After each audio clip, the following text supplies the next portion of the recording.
Hello friends, कैसे हो आप लोग।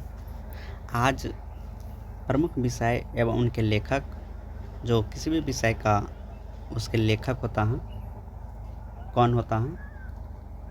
जैसे इतिहास का लेखक है, इतिहास के पिता हेरोडोटस। इतिहास के पिता कौन है? हेरोडोटस। अर्थशास्त्र के पिता एडम स्मिथ। अर्थशास्त्र के पिता एडम स्मिथ। कंप्यूटर के पिता चार्ल्स बेबेज। कंप्यूटर के पिता चार्ल्स बेबेज। भौतिक के पिता अल्बर्ट आइंस्टीन। भौतिक के पिता अल्बर्ट आइंस्टीन। भूगोल के पिता इरेटोस्थेनीज। भूगोल के पिता इरेटोस्थेनीज। जीव विज्ञान के पिता अरस्तु। जीव विज्ञान के पिता अरस्तु। आधुनिक रसायन के पिता आधुनिक रसायन के पिता लवोजियर। आधुनिक रसायन के पिता लवोजियर।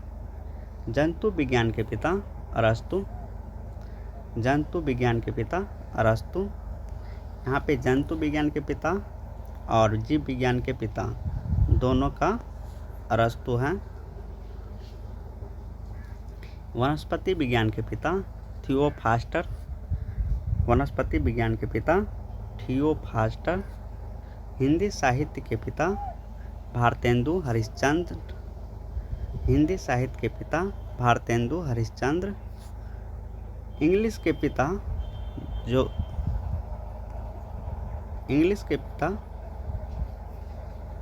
जॉफ्री चौसर। इंग्लिश के पिता जॉफ्री चौसर। संस्कृत के पिता पाणिनि। संस्कृत के पिता पाणिनि। गणित के पिता आर्किमिडीज। गणित के पिता आर्किमिडीज। इसके बाद ज्यामितीय के पिता यूक्लिड। ज्यामितीय के पिता यूक्लिड। क्षेत्रमिति के पिता लियोनार्डिक्स। क्षेत्रमिति के पिता लियोनार्डिक्स। प्रायिकता के पिता ग्रालेमो कार्डनी।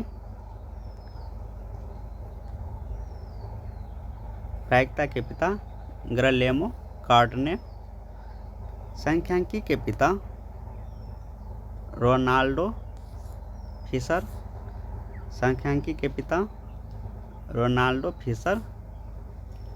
त्रिकोणमिति के पिता हिप्परकुस। त्रिकोणमिति के पिता हिप्परकुस। ये सभी विषय के पिता थे, जो जैसे कि इंग्लिश का हुआ, संस्कृत का हुआ, कोई भी विषय का, जिसमें कि कोई भी विषय से ऑनर्स करते हैं या कुछ भी करते हैं, तो उसके पिता किसी भी विषय से करते हैं तो उसके पिता की जानकारी होना चाहिए, जो इम्पोर्टेंट रहता है। और एग्ज़ाम में भी ये पूछे जाते हैं उसके पिता, इसलिए ये इम्पोर्टेंट है।